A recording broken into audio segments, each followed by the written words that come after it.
घटना से इत्तेफाक कराया। मैंने बिट्टू भाई को कहा कि आप 6 तारीख में एक बार शाम को कॉल कर दे। तो उसी परिप्रेक्ष्य में आज क्षेत्र में 3-4 तेरवी है। रमाला में एक जो कश्यप समाज के चौधरी हैं, मैं मात्र वहां आहुति देकर, चूंकि वो भी एक बिरादरी के चौधरी हैं, मुझे एकदम संज्ञान आया कि मैं थोड़ा जल्दी निपटाऊं। मुझे सम्मानित कूड़े के परिवार की एक बहुत ही सम्मानित मातृशक्ति की तेरवी में जाना है। निश्चित तौर पर मैं अपने से पूर्व वक्ता के साथ स्वयं को इत्तेफाक करता हूं।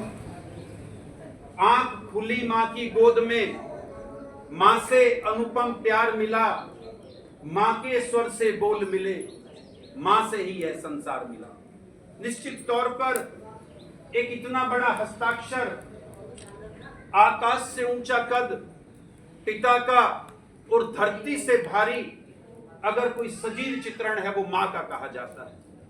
और वो मात्र कहा ही नहीं जाता, निश्चित तौर पर इस धरती से भारी मां होती है।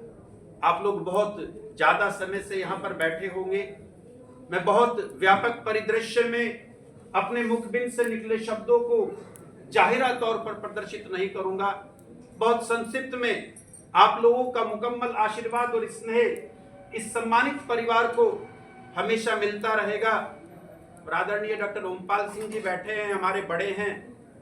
एक बात, चूंकि 80 वर्षीय बुजुर्ग महिला की मृत्यु के बाद आप और हम लोग उस परिवार को ढाढ़स बंधाने के लिए बैठे हैं।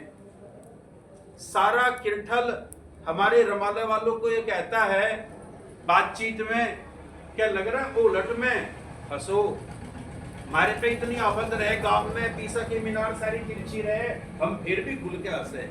बड़ा बहुत जॉली नेचर का गांव, बहुत गंभीरता का आवरण स्वयं में ओढ़े हुए, बहुत बड़े हस्ताक्षर पूर्व के समय से, बहुत जिस परिवार में, जिस घर में, कुटुंब में तालीम है वो आला दर्जे की, चाहे आईएएस का रैंकर हो, पूर्व आईएएस हो, बड़े 5 बार के लगातार विधायक चौधरी नरेंद्र सिंह जी आप ही के गांव से। और मैं अक्सर कहता हूं कि व्यक्ति के मुंह से शब्द निकलते हैं सबके मुखबिंद से, चौधरी नरेंद्र सिंह जी के मुंह से फूल झड़ता है। एक ऐसे व्यक्ति आपके और हमारे इस गांव में रहते हैं।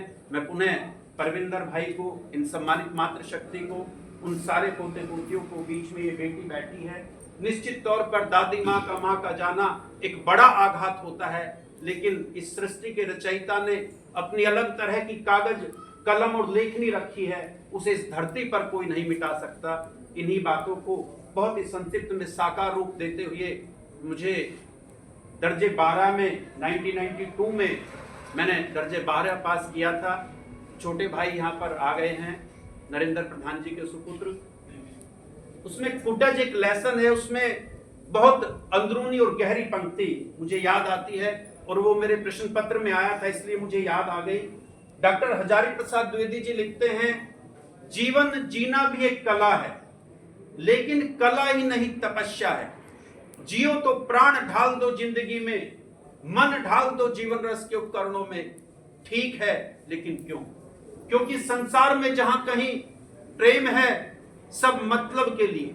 दुनिया में त्याग नहीं है, प्रेम नहीं है, परार्थ नहीं है, परमार्थ नहीं है, केवल प्रचंड स्वार्थ। जो नौजवान पीढ़ी है, जो नया खून है, इस अंतिम पंक्ति को अपने बहुत ही अस्तेपन के साथ, अपने आप में स्वीकारोक्ति के साथ अंतिम पंक्ति को हटाने का बेहतरीन प्रयास करेगी। समाज का अभिन्न अंग बनते हुए मैं बाहैसियत विवेक चौधरी चौहान का मात्र सामाजिक परिवेश में, पश्चिम के परिदृश्य में 5 छोटी सी झोपड़ी, असारा रमाला के उठा तुगाना के, बहुत ही विनम्रता के साथ प्रथम नागरिक की हैसियत से इस सभा में मौजूद प्रत्येक शख्सियत को मैं बहुत ही शालीनता, विनम्रता और आत्मीयता के साथ नमन करते हुए, प्रणाम करते हुए अपनी वाणी को विराम देता हूं। ओम